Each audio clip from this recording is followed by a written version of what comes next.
Monsieur, bonjour et soyez les bienvenus. Un timbre postal pour célébrer le 50e anniversaire des relations diplomatiques entre la Côte d'Ivoire et l'État de la Cité du Vatican.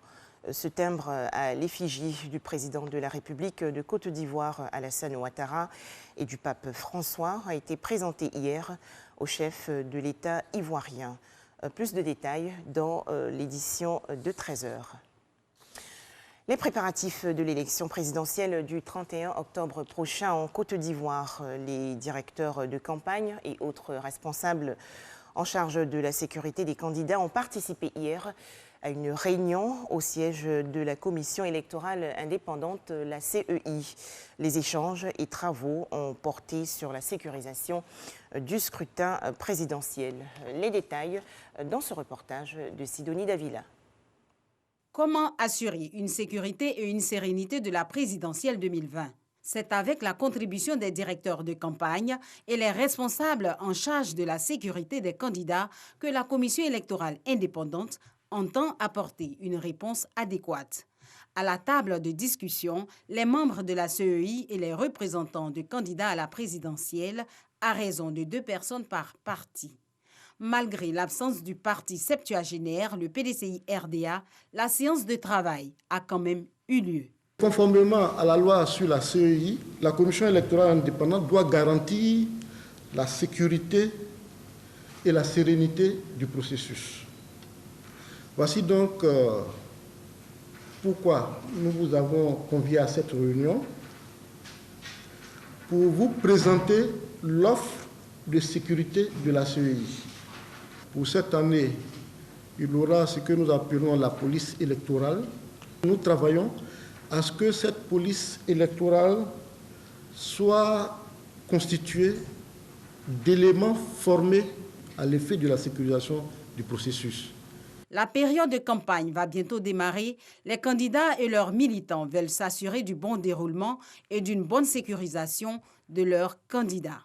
Le sujet à l'ordre du jour de cette rencontre, une assurance, un espoir pour les représentants de candidats. Nous nous sommes entendus sur les grandes lignes, c'est-à-dire comment est-ce que la CEI en tant qu'institution compte sécuriser d'abord les candidats eux-mêmes, les sièges, leur cortège et le déroulé donc, de l'élection présidentielle du 31 octobre 2020. Nous repartons donc enrichis de ces informations. Nous allons les transmettre à nos staffs et puis les traiter. Sur le personnel à mettre à la disposition du candidat d'abord, et puis comment ce personnel va être utilisé sur le terrain. Voilà un peu les informations qui nous ont été données et j'allais dire comment ils vont être traités. Voilà.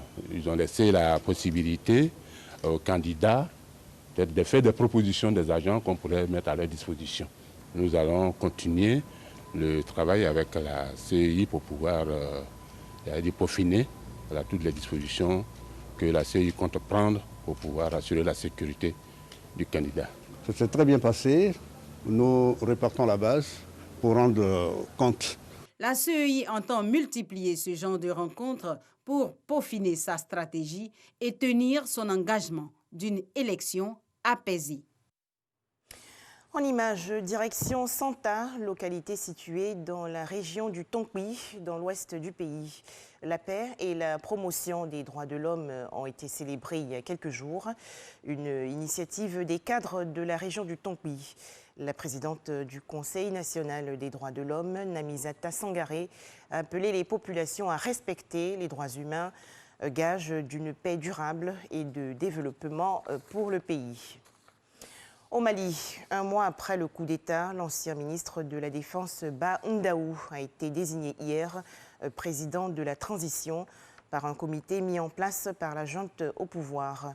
Le colonel Assimi Goïta, chef de la junte, a quant à lui été choisi comme vice-président. À noter également la célébration aujourd'hui des 60 ans de l'indépendance du pays.